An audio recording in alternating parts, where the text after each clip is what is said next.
means you can take charge of county-level games. But hold your horses, there's still a long way to go to get to the Premier League. Your next step is to spend a year each at levels 6, 5 and 4. This covers the top of the amateur game. Only at level 3 do you start doing Northern Counties or Isthmian League level games, for example.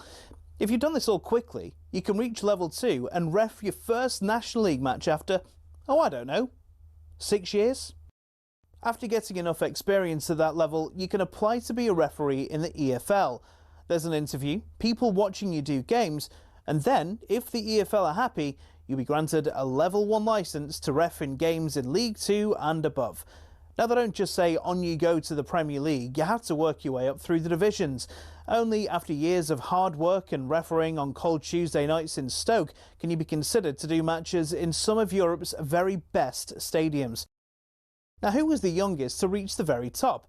It was actually Michael Oliver. He refed his first Premier League match in 2010 at the tender age of just 25. So if you want to follow in his footsteps, crack on. It'll only take you roughly a decade, thousands of hours of work and an incredibly thick skin.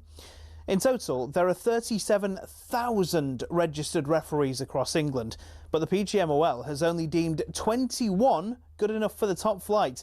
That means there's not even a 1 in 1,000 chance you'll even make it in. Obviously, referees can make mistakes, but when you think about it, having a go at them is kind of like slating a brain surgeon.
Just about. I was blowing kisses to Stu there. Nice way to start the morning. I love Stu. Stu, I love you. We love Stu. Very good morning. I'm Olivia Buzaglo. This is Early Sports Breakfast on talkSPORT. We are building up to breakfast this morning with Alan Brazil and probably a very happy Gabby Agbonlahor, who wouldn't leave me alone yesterday after Chelsea's defeat. So that's going to be fun this morning. And Take your medicine. You had a little jab as well in the news headlines at me. Thanks. Appreciate it. A little bit.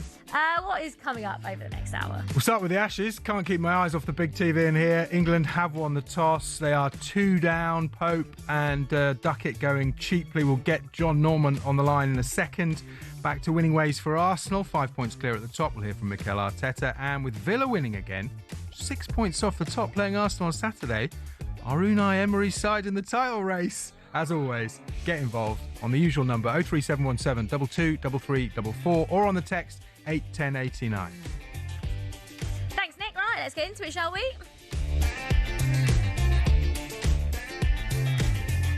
Hasn't been the greatest start for England, has it? Well, this was expected with the pink ball. It's they've just had some drinks at the moment, but England 58 for 2. Yes. After 12 overs. Let's get John Norman on the line. Yeah, let's get John Norman on the line. John, you there? I am, yes. 58 for 2. So, I mean, it was all going off when you were probably on the way to the office in the first couple of overs. Mitchell Starc again, 2 wickets in his first 2 overs. He's taken a wicket in his first over of every innings so far in the Ashes. So he continued that unwelcome run, if you're an England cricket fan, and most of our listeners will be. It wasn't Zach Crawley this time, though. He was on a tear, remember. Had a horror show at Perth. So he came out there, faced a couple of deliveries, actually got off the mark to a boundary, so that would have settled him down a touch. He then took a single, So took 5 from the first over. That gave Mitchell Starc 1 ball to bowl at Ben Duckett, and it was an absolute beauty. Pitched on a length. Duckett, a little bit of, uncertain foot movement, which you can get at the start of your innings. Coming forward, just trying to essentially block off stump, and the ball moved away, took the outside edge, and Marnus Labuschagne did the rest. So that was the first wicket. The second one in Mitchell Starc's second over.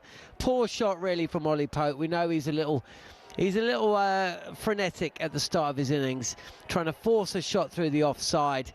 Didn't account for the bounce, inside edge back onto the stumps, and it meant England, were 5 for 2, with both Duckett and Pope back in the pavilion, well, not pavilion, back in the dressing room without scoring, and it looked awful. It looked like England were going to be in all sorts, and it could have been even worse. Joe Root was dropped by Steve Smith at second slip. It would have been an absolute worldy grab, but he put that down. It raced away to the boundary for 4, and in and amongst that, whilst Australia have bowled some magic deliveries, I think they've been a little bit wayward with both line and length. I don't think they bowled brilliantly. Michael Neser, one of the 2 changes for Australia, looked like he hadn't played any Test cricket for a while. And, once England saw off Mitchell Starc, while Scott Boland is still bowling a magic ball here or there, hasn't been quite as difficult. So, look, it's a huge challenge for England.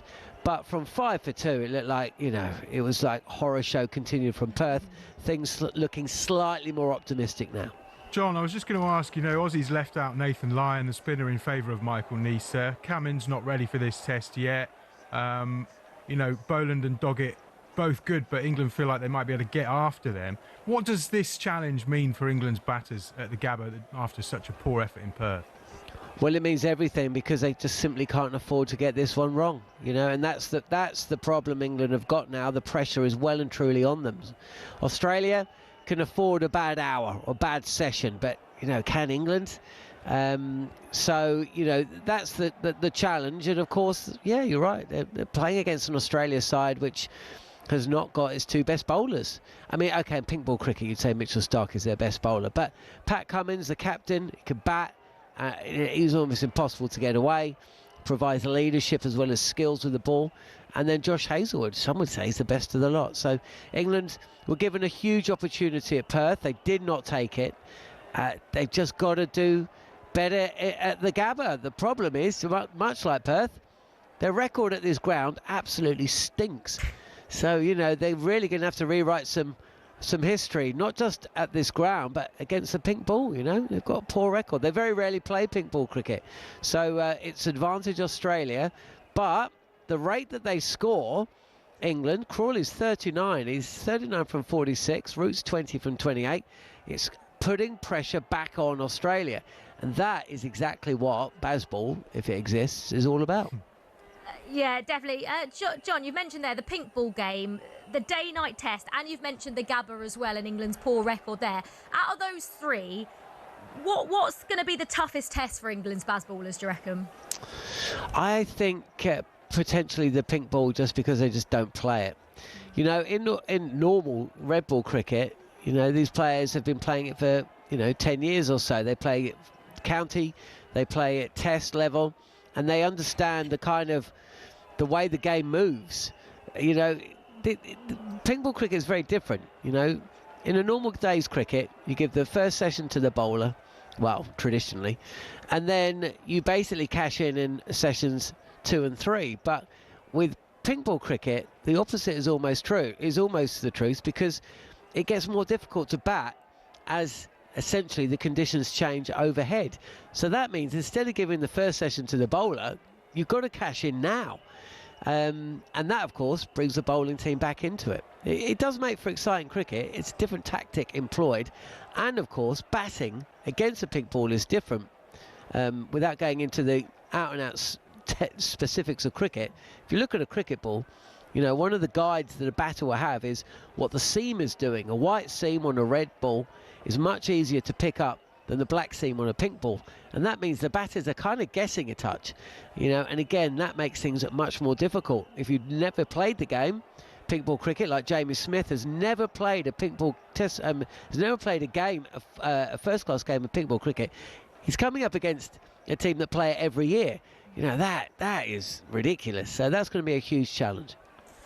John, thank you so much. We will check in with John a little bit later. Hopefully not too soon, though, because we all know what that means when we're checking in with John Norman. Nick, thank you so much. 63 for 2. Zach Crawley looking good. That's all I'm going to say. I don't want to put Fingers the commentator's crossed. curse on him. We were looking at it earlier going, gosh, this is that start. Inauspicious start, but no, we're okay. I'm backing the boys to get this done. Okay, good. That's the attitude, Nick. Thank you so much. Nick will be back a little bit later as well. Right, let's move on to the Premier League then, shall we? Because it was another unpredictable night. It's sort of shaping up to be a little bit topsy-turvy in the Premier League this season. Well, Mikel Arteta called for the fans to turn up like animals, and they have been greeted as they walked out of the tunnel by one almighty roar. Sending it in towards the path of Saka. He's shot towards goal. He's stopped by Kelleher. He can't stop it from sneaking in. And Arsenal score. They win the game. Dinks it into the box. There's Munoz. There's the opening goal. Igor Jesus this time heads it in. And surely this time he will have his first Premier League goal. 2 goal wins by Marlon with his second touch of the game. Brighton 3, Aston Villa 4. Fit, pass 2, and in for 1-1. It's a point for Liverpool, but it does feel like a step backwards rather than a step forward. But now it's won back by Okafor inside the area, and Calvin Lewin will score. There goes the full-time whistle. And what a win for Leeds, and what a defeat for Chelsea. Yeah, Arsenal back 5 points clear at the top after a 2-0 win over Brentford. Ben White was back in an Arsenal shirt, but Declan Rice and both Christian Mosquera as well, both of them lived off. Bukayo Saka came on late for Noni Madueke, and Arteta praised the guys that came in. All those players that haven't played so much, back in the team, performing really well. Mikel playing as a 9 again, like he's playing there in that position his whole life, so it's great. But Martin as well and Ben, they haven't played much football in the last few weeks, and they were able to finish the game really well. Yeah, it does just feel like Arsenal are inevitable. I think City, we've all been saying, are their closest title challengers, but I was at Craven Cottage on Tuesday, and I just think against a better side, City are probably not going to be able to score 5 away from home, concede 4. Do you know what I mean? And does feel like this is Arsenal's season, another win, another clean sheet. But they do have a very, very tough game. And I think away at Villa on Saturday, if they win that, then I just think Arsenal are probably going to walk away with it. But this is what you're all here for. You're all here for Leeds beating Chelsea 3-1, aren't you? I know that's why most of you are listening this morning. We'll get Jason Cundy's thoughts first because he watched the full game. He reckons Leeds weren't great, but Chelsea were shocking. Leeds weren't that great. We were absolutely terrible. Leeds, I've watched Leeds this season. I've seen them, right? I've seen them against Spurs first half. I've seen them against Villa first half. They're good. Not tonight. They played a 3 at the back, 5 midfield, pressed us without pressing us, and they were good. We were shocking. Up the gel. Listen, don't start having a pop at the Club World Champions, right?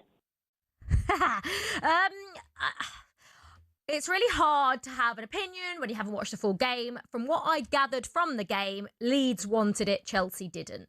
That was what I took from it. It felt like they were just up for it on the night. I know they could have scored more. I've seen some of the chances they had. I don't think we can put this down to missing Moises Caicedo. I'm not blaming that at all. I don't think that's a reason. Chelsea have got enough cover there and should have enough for that to be okay. The lineup, Maresca obviously knows that when he makes 5 changes, 6 changes, 7 changes, it was 5 for the Leeds game from Arsenal, that if it doesn't go well, you are going to get questions. And the decision to play Chalobah at right back and have 2 new centre-backs, I think you can just keep your defence. Wesley Fofana, an exception. I understand not playing him. But just play Gusto at right back and play Chalobah at centre-back and just change one of the centre-backs if you can't play Wesley Fofana each week. I think one issue with Chelsea is they can get up for the games against the big teams. We've seen that. We know that on their day, Chelsea can beat anyone. And it is the games against Leeds, against Brighton, against Sunderland, those sorts of teams that Chelsea just can't seem to get up for. Need to approach these games with the same levels of intensity, with the same lineups or similar lineups to those in the big games. But Leeds deserved it. And all I can say is that is so Chelsea. There is not one person out there that would have been shocked by this result, by the way. Not one single Chelsea fan. Because we know our team and we know these things happen. Brilliant performance against 10 men against Arsenal with 10 men against Arsenal. Just follow it up by a really poor performance against Leeds. Chelsea have Bournemouth away on Saturday. Does any Chelsea fan think Chelsea are going to probably go to Bournemouth and win? No. Probably go to Atalanta and win the following week, yeah. Because that's just what Chelsea are like. But anyway, there's my little rant over. Everyone listening, are you happy now? Are you happy now? Liverpool then over at Anfield. Sunderland almost nicked a win. It ended 1-1. Florian Wirtz was denied a first Premier League goal. It was a little jinky run, and the strike was eventually went down as a Mukiele own goal. On Sports Bar, Dean Saunders and JB O'Hara discussed the impact that Alexander Isak's having on the side. Isak needs the ball in front of him. Listen to this, Jamie. Well, he's touched the ball 15 times tonight. Right, Isak? 15 times against Forest. 15 times. And Wirtz has had 80 touches. Konate's had 82. Van Dijk's had 109. And he's had 15 touches of the ball. They're not passing the ball to him quick enough. Just passing it sideways, going around the back, trying to get through 11 players. Whereas now and again, you've just got to go like ping, ping, ping. If you concede possession, at least when the second ball drops down, you've got Wirtz picking it up and you've got 3 defenders to get at. But he's not having enough balls to chase. He's playing when... Well, at Newcastle, he was always running in behind, wasn't he? Yeah. Teams would go at Newcastle, but that give them the opportunity to then go at them, and it was end-to-end, right? That's how Newcastle play. Yeah. Teams up against Liverpool, they come up, they stick 10 men behind the ball. You can't break them down. Isak's got no space. He can't find anything. But he's got to do better, mate. He's had 15 touches. I get that. Well, go and get on the ball. Go and make something happen. Yeah, another defeat. Another defeat. I say another defeat for Chelsea. It was a point for Liverpool in the end. What are we thinking about Virgil van Dijk? I know there has been question marks about him this season, and obviously when I think when Van Dijk isn't up to it, or just because the consistency and the levels he's shown over the last however many years have been ridiculous, but this season's just something obviously seems off, and I think when it seems off with Van Dijk, it seems off with the whole Liverpool defence. But they could have lost that game. They could have gone on to lose it. So a point. Will Liverpool fans take that? We have been asking if Liverpool are in the title race. Everyone's saying no. But I want to ask you, a Villa in the title race. They are the form team in the league right now. I mean, it's when you think back to the start of the season, they hadn't won any of their first 5 games in the Premier League. And everyone was talking about this almost crisis at Villa and what is going on. It has been some turnaround. Unai Emery is such a brilliant manager. We've been saying this from day one. He is up there with the best of the best in the Premier League. And, you know, they play Arsenal at Villa Park, Saturday lunchtime kickoff, live on talkSPORT. How big of a game is that? Because if Villa can win, they then go 3 points behind Arsenal. What does that mean? Please tell me. I have got no idea. A Villa in the title race. Villa fans, let us know. 03717 223344. Or you can text us on 81089. Can you? I say do a Leicester. It wouldn't quite be doing a Leicester because Villa are a very good side with a very good team and a very good manager. But are you in the title race? This is Early Breakfast on talkSPORT with me, Olivia Buzaglo. Up next, we will take a look at the back pages and catch up on the rest of last night's Premier League action.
Olivia Buzaglo. This is the Early Sports Breakfast here on talkSPORT. Thank you for your company this Thursday morning. Alan Brazil and Gabby Agbonlahor will be here on talkSPORT Breakfast from 6 a.m. It's the second Ashes test in Brisbane. England are 70-2 as it stands. Crawley and Root are at the crease. Right, some of your headlines this Monday morning. Rio Ferdinand will co-host the World Cup draw in Washington, D.C. tomorrow. US sports legends Tom Brady, Shaquille O'Neal, Aaron Judge and Wayne Gretzky will be picking out the balls. How about that? Former Salford Chief Executive Chris Owen says the Rugby League club will never die despite being wound up. The Red Devils' 152-year existence came to an end over an unpaid tax bill. There are hopes the Salford Red Devils Phoenix Club could play in the Championship next season. And Martin O'Neill signed off his fellow Celtic interim manager with a 1-0 win against Dundee to go back joint top of the Scottish Premiership. Wilfred Nancy will take over as Brendan Rodgers' permanent replacement on a 2.5-year contract. O'Neill says it was good to be back. I enjoyed it because we won. We won the matches, and that was the most important thing. Do you think I would have enjoyed it if we come up here and lost 7 out of 8 or something against here? No, not at all. Well, do you think I would have got any sort of reception if we lost 7 out of 8? The people have been saying you're far too old, get home. Celtic are level on points with leaders Hearts, who drew 1-1 with Kilmarnock. For more on all the day's biggest stories, you can head over to talksport.com. Right, we're asking you if Villa in the title race. Any reaction from the Premier League games from last night? Matt, the Burnley fan, has texted in saying, poor comment from Slot, saying 2 points dropped when Liverpool have been struggling for weeks. Sunderland have been stronger than them. A bit cheeky from Slot. I didn't watch the full game. I know that obviously Sunderland had that huge chance at the end. But did Liverpool deserve 3 points? Did Liverpool deserve a point? And Joe, the Liverpool fan, has called up this morning. Morning, Joe. Well, yeah, I would say good morning, but it's not really a good morning. I can't lie.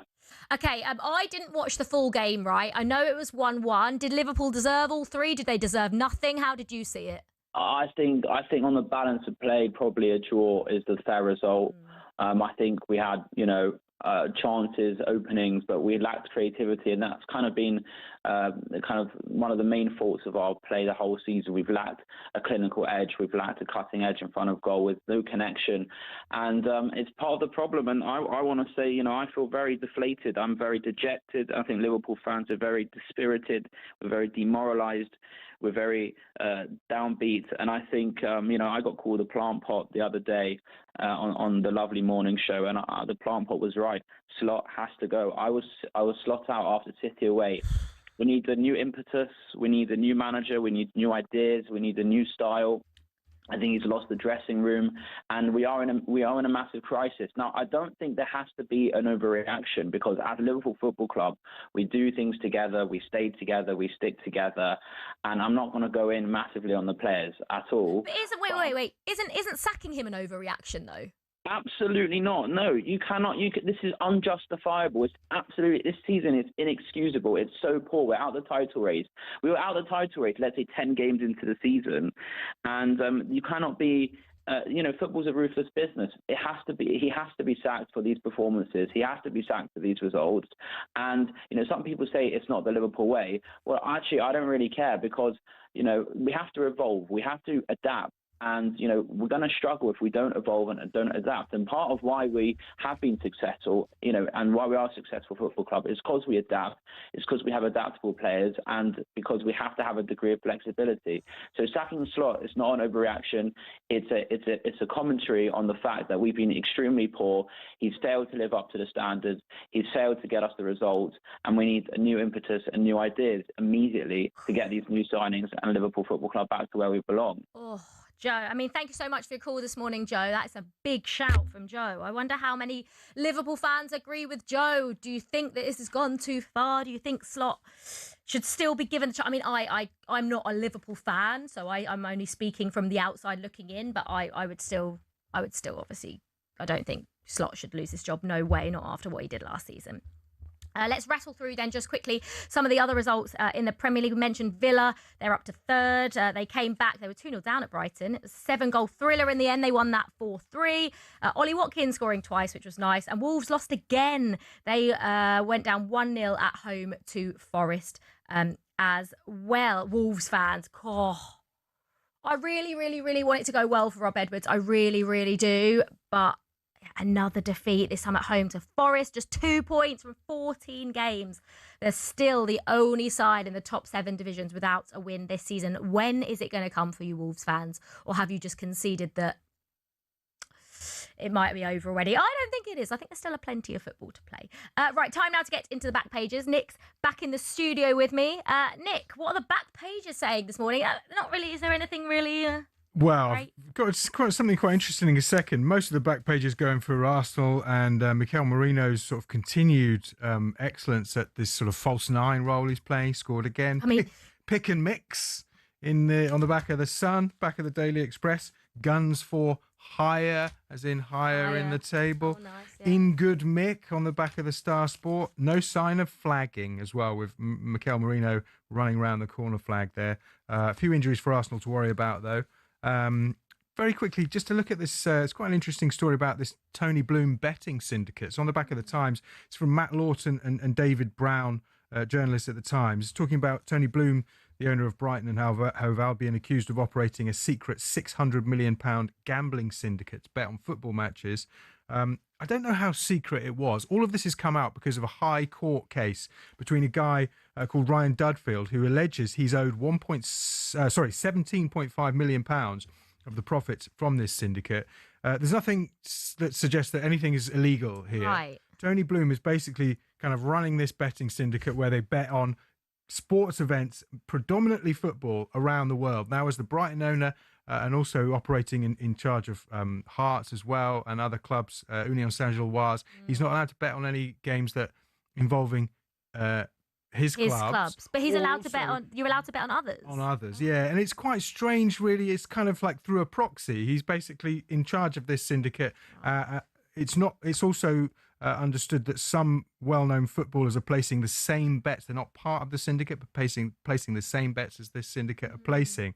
So the question is, it's kind of weird that whereas most people in football are not allowed to bet at all on any football games, because he's not exactly directly involved, he is overseeing this syndicate that's placing lots and lots of bets that the Times call secret, but it's come out because of this High Court case with this guy alleging he's owed a lot of money from them. Before I go, super quick, looks like we might get some late night openings for the World Cup. How late's late though? Because actually, if you're going off the kickoff times for the Club World Cup, which we're playing in the same places that the World Cup is going to be, some of the games are kicking off at 2 a.m, 3 a.m. We'll be just get up a little bit earlier for that.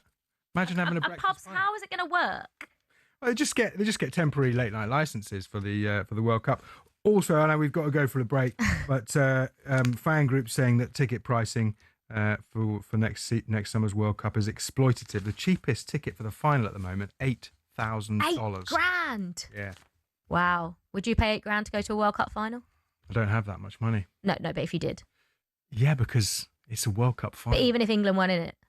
Or Brazil won in it. Yeah. I'm not Brazil. Would you? I wouldn't pay £8,000 to go to a World Cup final that my team wasn't in. If I had, it's about how much money have you got? How much disposable income? £8,000 isn't like that's ridiculous. I think. Yeah, but if you got loads of money, whatever. Yeah, but not a lot of people do. We don't have loads of money, Nick. Well, exactly. That's why I'm saying. Cost of living crisis here. I'm not going to any of the games. I can't even afford the flight. Yeah, me neither.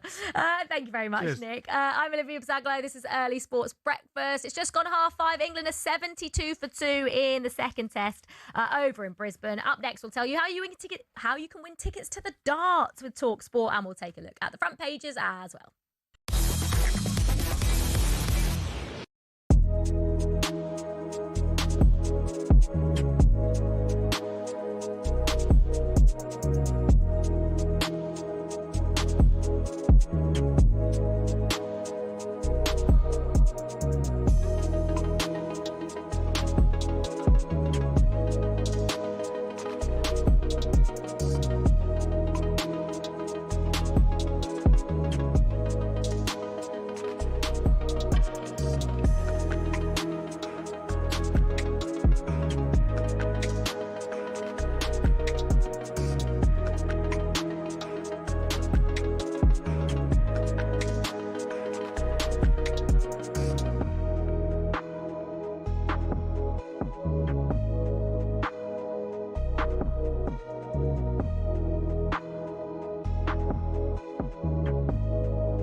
At this rate, Erling Haaland will break Alan Shearer's Premier League goal record if he stays at Man City for another 4 years.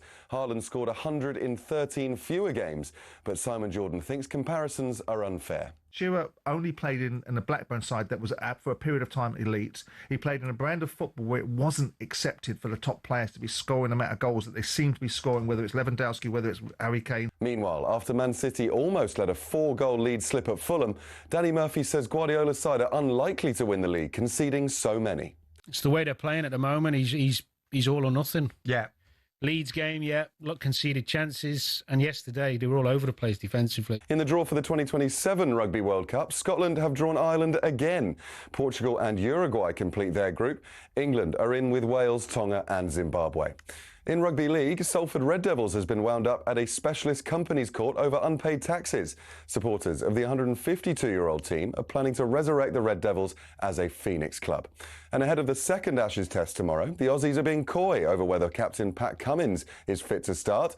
But former England coach Paul Farbrace has a message to ease your concerns. We've got the best England bowling attack we've ever had, plus the unpredictability of the pink ball and the floodlights. This test match comes at the perfect time for England to get back in the series. More build-up over on the talkSPORT Following On podcast.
I'm Olivia Buzaglo. You are listening to the Early Sports Breakfast here on talkSPORT. It's Alan Brazil and Gabby Agbon-Lahore with you on breakfast this morning from 6 a.m. Some of your headlines then this Thursday morning.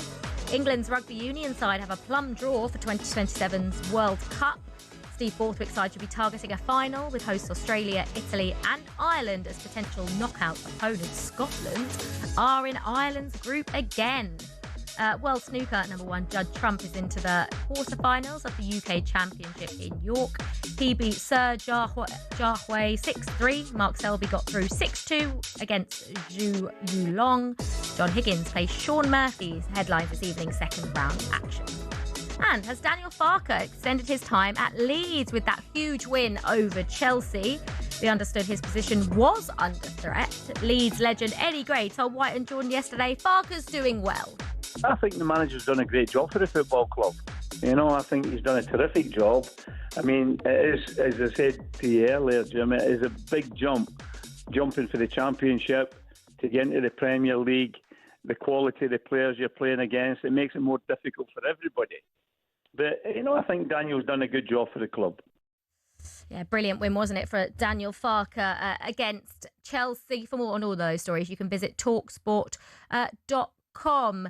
We will get an update from the cricket in just a second. We're asking if Villa are in the title race. Wolfie Pete said Vanilla will finish 5th. Liverpool, Burnley and Wolves to go down. Liverpool to go down. Right, okay. Darren the Spurs fans, Chelsea's loss shows how fans should get behind their manager. Careful what you wish for, Leeds fans. Scott has texted in Esteban Cucurella bottled the atmosphere and looked like amateurs. I think that's harsh to single out two of the players, and even harsher to single out an 18-year-old, by the way, that's been absolutely brilliant. And Mark Cucurella has been absolutely brilliant this season. Neil texted in saying that caller Joe is not a true Liverpool fan. We don't think like that about our team. It was a bold call from Joe earlier, who said that it's, he can't really go back on what's happened at Liverpool and he thinks that Slot should go. Stuart said Joe is a plant pot. What is this plant pot thing? I've never heard anyone be called a plant pot. Does someone call him a plant pot? Alan Brazil called him a plant pot. That's hilarious. A plant pot. But he says Gakpo and Isak don't deserve to start. Right, let's get an update from the Ashes then. It's England are 78 for 2 out in Brisbane. John Norman. John, how's it looking over there? It was a bit of a wobbly start, but England look to be okay now. Yeah, it was a really wobbly start. 5 for 2 when Ollie Pope played on. Mitchell Starc with 2 wickets in his first 2 overs. But since then, I don't think Australia bowled particularly well. Yeah, there have been some wonderful deliveries, but they've also sprayed it around a little bit. So, yeah, England will be relatively happy with where they are. They will be mindful that they were in a similar situation approaching lunch at Perth, and they lost a late one, which made it Australia's session. If Australia were to nip out one before the break in the next 20 minutes, then they'd be the happier of the two sides, you'd feel. Crawley has done very well, 45 from 62. He's got on the front foot, he's played through the covers, he's clipped off the pads, and he's tried to play his normal forceful attacking game, and today has been his day so far, right? It could change in a blink of an eye. And Joe Root, after a nervy start where he was dropped by Steve Smith at slip, would have been a ridiculous catch. It was a very, very tough opportunity. He's moved on. He's 30 from 50. Mitchell Starc's been brought back into the attack. Cameron Green is bowling his first over. He only bowled one over at Perth and picked up a wicket. So hopefully England could do a little bit better there. But they are doing better. 80 for 2 with Crawley and Root at the crease. A partnership of 75, and is come in customary good time, just 16.5 overs. So more of the same, please, England. 80 for 2. Yes, exactly that. Just away from the Ashes then quickly, John. The 100 deals have been completed with this foreign money coming into England cricket. Oval Invincibles have renamed MI London after the Mumbai Indians. So what does this mean for the teams? Well, it means strange Insta posts like the one that was pushed out yesterday, which essentially had the Oval as having no roof and with the London Eye in the background, which for anyone who knows anything about London knows that just is not true. But hey, you know, if that attracts the kids and Indian cricket fans, then so be it. Look, the sale of the Oval Invincibles to essentially the company that owns the Mumbai Indians was the last of the 8 franchises to go through, and there'd been a lot of back and forth, a lot of chat, a lot of legalese that had to be gone through. But I think there'll be a sigh of relief from the ECB that it's finally been completed, and it now means that we know how much money all of the teams have gone for, how much money is going to be going into the domestic game, £500 million. What we don't know is what the new owners will want for their investment, and that's really where, you know, we will just sit back and watch. The devil will be in the detail, and as one person from within the game messaged me yesterday, if you put the fox in with the hens, not all the hens survive.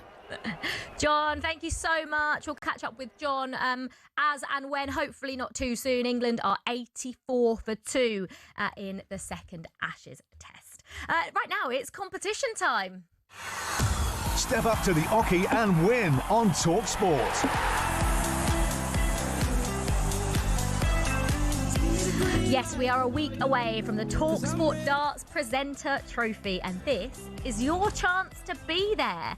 You and a mate could be the only members of the public allowed in next Wednesday, the 10th of December in London, as 8 of your favourite talkSPORT names take to the Oki. You could be right there with us and rub shoulders with your favourite talkSPORT presenters. How exciting. I'm very, very excited for this. The very next day, you'll be heading to the opening day at the PDC World Darts Championships. 2 nights in a hotel will be covered as well, and $2,500 in cash. For your chance to win, text WIN to 83338. Text costs £2 plus your standard network rate, or you can call 0343 423 9761. Lines close at 4 p.m. tomorrow. That's when you'll need to answer your phone if it rings. 18 plus, UK excluding Northern Ireland. So for your chance to win, text WIN to 83338 right now. This is a network promotion. Full T's and C's are at talksport.com. Step up to the Oki and win on talkSPORT. that'd be good, wouldn't it? Think of all of those prizes, and you get to watch some of your favourite talkSPORT presenters as well. Right, it is nearly 5:45. I was about to say 5:45. It's definitely not 5:45. 5:45, and it's time now for this. It's a front page throwdown. Oh, what a move! The front page is first on the early sports breakfast. talkSPORT. Right, Nick's back with me. Front pages, Nick. What are they saying? Well, Daily Star photographer Chris Neal, his 44-year dream of watching an Ashes test down under ended in quick time. He went out for that first test, only lasted 2 days. Chris and his wife Jackie forked out 12 grand to see that match. Worked out they'd paid 1 grand an hour for that. No, that's so bad. Chris said, I'd dreamed of seeing an Ashes test in Australia since 1981 when I watched Ian Botham take them on single-handedly. Jackie caught a cold and had to miss the first day.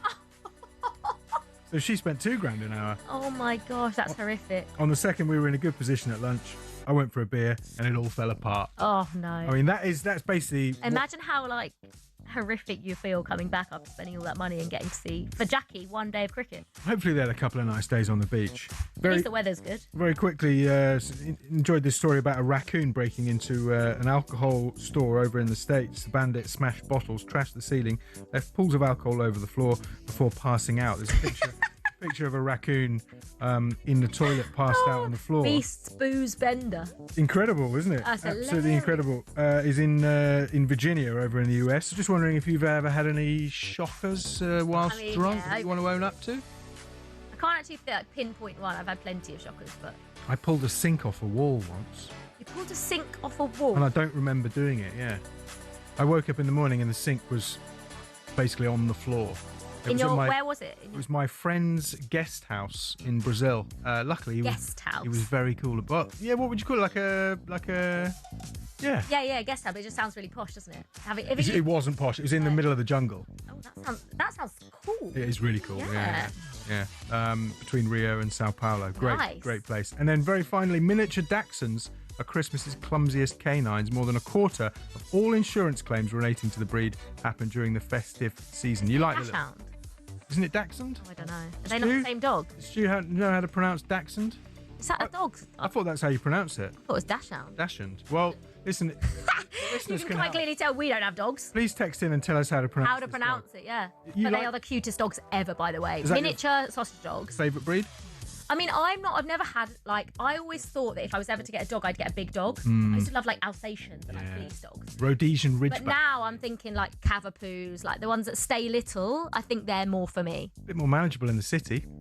I mean, I would never get a dog. No. I couldn't get a dog. But I want my mum to get a dog. A little Cavapoo, a little miniature Dachshund. If I ever... What did you call it? Dachshund? Dachshund. Someone can text in and let us know. I've got no idea. Out there. How do you say that? How do you say? What's your favourite breed of dog, by the way? Zach Crawley's about to make 50 here. I don't want to put the I don't want to put the commentary curse on it. Little tuck into the leg side. 50 runs for Zach Crawley. My favourite breed of dog is a Rhodesian Ridgeback. I've got no idea. What beautiful. They're from Africa. They used to use them to fight lions. They're really kind of lovely chocolatey brown, and they have this amazing ridge down the back with the fur. They are big. They're proper big. I like that. I like a big dog. A lot of clearing up after that. Like a big dog. Thank you very much, Nick. Yes, Zach Crawley, 50 off 68 balls. England at 86 for 2 Go on, Zach. in the second Ashes test. Right, it's 5:48. This is Early Sports Breakfast with me, Olivia Buzaglo. Up next, we'll look ahead to tonight's game. Manchester United are taking on West Ham live for you on talkSPORT.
almost ready to go. Ian Dancer here in the commentary box. It is all about whether Dean Saunders can retain the talkSPORT World Championship.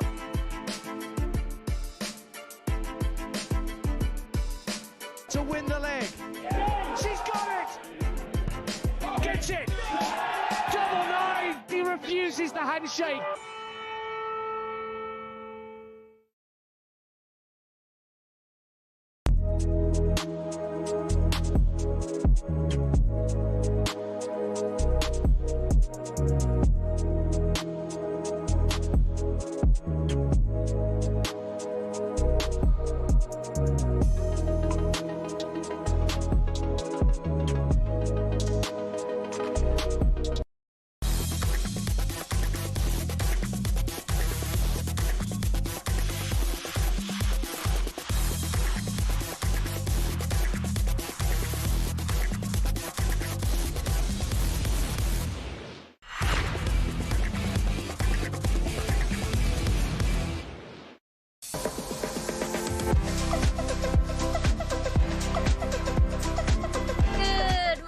I'm Olivia Buzaglo. This is Early Sports Breakfast here on talkSPORT. As you come to me, Zach Crawley's just hit another boundary.